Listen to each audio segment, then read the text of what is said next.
কুল্লামা রুজিকু মিনহা মিন সামারাতির রিজকা ক্বালু হাযা আল্লাযী রুজিকনা মিন ক্বাবলু ওয়া উতু বিহি মুতাশাবিহা। আমরা যখন জান্নাতে যাব, আমাদেরকে জান্নাতের যখন কোনো ফল দেয়া হবে, লেটস সে অ্যাপেল দেয়া হলো খাওয়ার জন্য, এই অ্যাপেল দেখেই মানুষ বলবে এই তো আপেল তো দুনিয়াতেও খাইছি। এটা তার মানে দুনিয়াতে যে খাইছে এই সেন্স কিন্তু আমরা ভুলে যাইনি। অনেকে জিজ্ঞেস করে যে আখিরাতের এই সেন্সেশনটা কেমন হবে, আখিরাতে কি দুনিয়ার সবকিছু আমার মনে থাকবে, দুনিয়ার যা যা ঘটছে সবই কি আমার সেন্সে থাকবে, ব্রেনে থাকবে, নাকি অন্যরকম জগৎ? এই আয়াত প্রমাণ করে দুনিয়াতে আপনি কি করেছেন সবকিছু আপনার মনে থাকবে। ফলে অ্যাপেল যখন দেয়া হবে দেখেই বলবে উতু বিহি মুতাশাবিহা, এরকম আপেল তো আমাকে দুনিয়াতে দেয়া হয়েছে, আর এটা তো আপেল, তো এখানে না কি ডিফারেন্ট কিছু দেয়া হবে, তো আপেল দিতেছে কেন এখানে?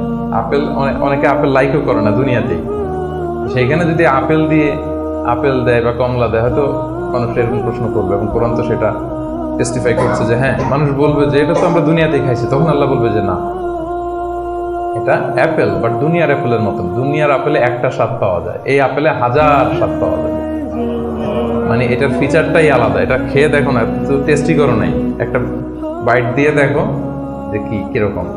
তো এই আয়াতটা আমি আনলাম এজন্য যে মানুষের সব খেয়াল থাকবে, দুনিয়াতে কি হয়েছিল, কি খাইছিল, কি করছিল, তার সব হিস্ট্রি তার মনে থাকবে।